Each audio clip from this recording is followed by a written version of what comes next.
Harka fuunee akkam jirtan kabajamtoota daawwattoota keenya jaalatamu. Nageenya keenya kan kabajaa fi ulfinaa bakkuma jirtan maratti isin haa dhaqqabu jecha daawwannaa keenya kanarraatiin gara godina Harargee Bahaa Aanaa Gooroo Guutuu bulchiinsa magaalaa Harramilleetti iddoo innisheetii fi maaddii guutuu bara 2017 itti ijaaran isin daawwachiifnaati. Hamma xumura sagantaa keenyaatti nu waliin daawwadhaa kan isiniin jedhu anis Muhammad Ahmadi. Gamanumaan akka nu daawwattan kabajaadhaan isin affeerra.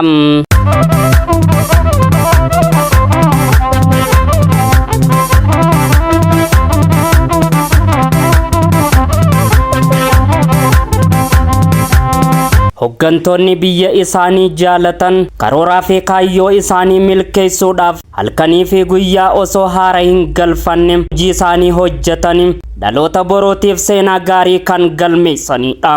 Egaa kabajamtoota daawwattoota keenya jaalatamu nutis hogganaa bulchiinsa magaalaa Harramillee kabajamoo obbo Ahmad Yaasootii wajjiniin gaafii deebii taasifnee jirraati. Amma xumura sagantaa keenyaatti nu waliin daawwadhaa isiniin jenna.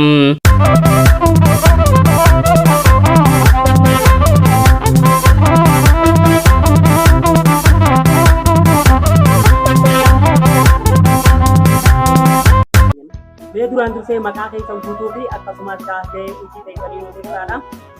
Maqaan kiyya Ahmad Yaasoo Cholatiin jedhama.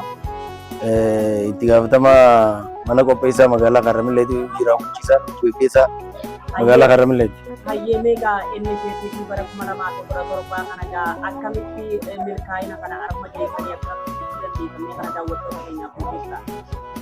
Innisheetii akka mootummaatti imaammataa fi tarsiimoo mootummaan keenya amma gadi buuse hojiirra oolchuudhaaf kutannoodhaan lafaa kaanee innisheetiiviiwwan garaagaraa kan jijjiirama uummata keenyaa taqqaa'u diinagdee uummata keenyaa saffisiisuu danda'an irratti xiyyeeffatee mootummaan waan innisheetiivii horsiisa lukkuu, innisheetiivii horsiisa horii aannanii, innisheetiivii gabbisa horii diboota bakka itti gabbisan innisheetiiviiwwan kana bal'inaan gabbuusee jira jechuudha mootummaan.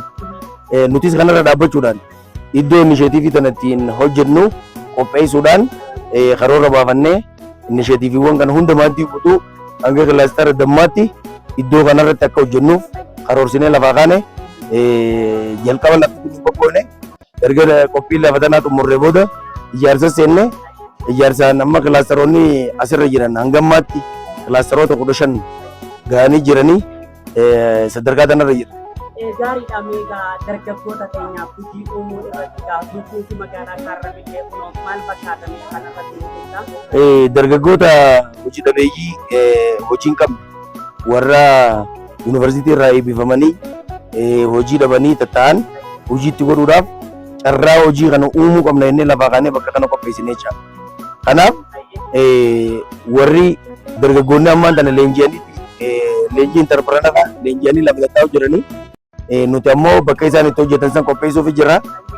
Humni namaa bakka kanarratti guyyaa guyyaan hojii isaa raawwachaa oolu warri hojii hin qabne ammuma ammaatu nama 200 hanga 300 hojjechuu jira jechuudha.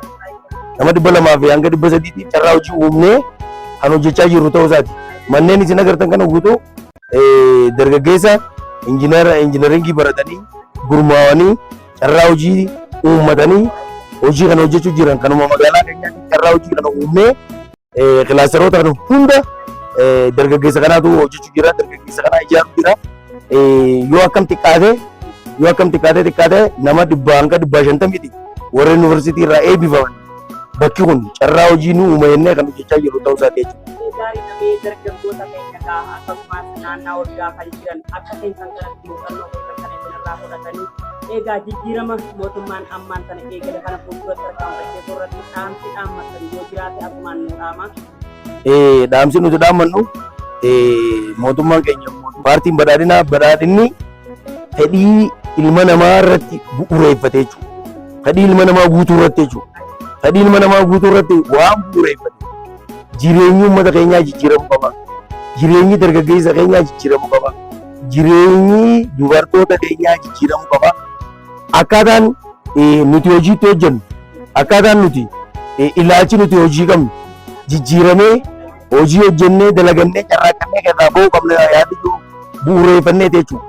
Sanirra dhaabbannee magaalonni keenya kan akkaatuma dandeettii isaaniitiin akkaatuma dandeettii teenyaatiin dargaggeessi kun bakka itti hojjetu bakka itti carraaqqatu bakka itti biddeena waan nyaatee dhugusan bakka itti oomishatu qopheessuufii qabna jennee nuti akkuma lafaa kaanee nuti hojjechaa jirru kana magaalonni keenya baay'een akka godina Harargee baate akkuma aanaa Gooroo guutuu magaalaan Baroodaan kaarraa dalagaa jiran magaalaawwan silaakaa Harargee baa jiran hundi bifuma kanaatiin itti jiran jecha. Hojiin tun hojii akka inisheetii fi muummichi ministeeraa keenya itti amanee bocee gabbuuse waan ta'eef namni hundinuu itti amanee waan muummichi ministeeraa keenya gabbuuse kana jireenya uummata keenyaa ni jijjiirtee nuti illee itti amannee hojii kana keessa gallee har'a dhaabbannee carraa hojii dargaggoota keenya bitteena godhuun nama hundarraa gahee nama hundaa tokko keenyaa kana waan ta'eef magaalonni keenya hundinuu osoo namaaf hin ta'in osoo waan hin ta'in dargaggeessa keenyaaf bakka isaan irraa oomishatan bakka isaan biddeenatti argatan bakka isaan hojjetanii itti jijjiiraman ta'uu isaanii hubatanii akka bakka dargaggeessa keenya ittiin hojii isaanii uummatan akka qopheessaniif hin jaa. Inni biraa immoo hawaasni keenya badhaadhina maatii isaanii milkeessuudhaaf hojii inisheetiifiiwwan gabbuute kana tokko tokkoon itti amananii mana isaanii biratti kilaastara lukkuutis kilaastara horii aannaniitis tokko tokkoon nama keenya manni namaa horii aannanii ka ammayyaa jechuudha. Dibicha ammayyaa tokko kan gaagura dambaa ta'e lukkuu firii kudhanii ol qabaatanii if danda'anii waan silaa magaalaa bitan san kuduraalee garaagaraa wantoota silaa baasii baay'ee magaalatti irraa baasan kana qe'ee isaanii keessatti oomishatanii akka irraa fayyadaman akka ta'aniin dhaamsadhaamaa fi isinis gaafa nuti lafa tana osoo isin hin tuqamin dura gaafa isin gaaraan turte hawmaa takka irra hin jirre dhuftanii daawwattanii irratti hojjettanii hojjetan. Nuti geenyu dhuftanii maal akka nuti jirru ammas hordoftanii to'annaaf hordoffii gaggeessitanii eessarra jirti lafti san yeroo san hojjetamaa jirti ammoo eessarra jirti jettanii deebitan. As inisheetiiviin tun manneen asirra ijaaramaa jiru kun eessarra kan namtee maal godhaa akka mootummaan jiru maal godhaa akka paartiin badhaadhinaa bu'aa akka uummataa buusu jiru jettanii dhuftanii nu daawwachuu keessaniif baay'ee maqaa uummata aanaa Gooroo guutuutii fi maqaa uummata magaalaa Harramilleetiin hawaasa keenya jiraata magaalaa Harramilleetiin bulchiinsa magaalaa Harramilleetiin galatoomaa ulfaadhaan isin jira. Galatoomaa ulfaadhaan jiraataa horaa bulaa.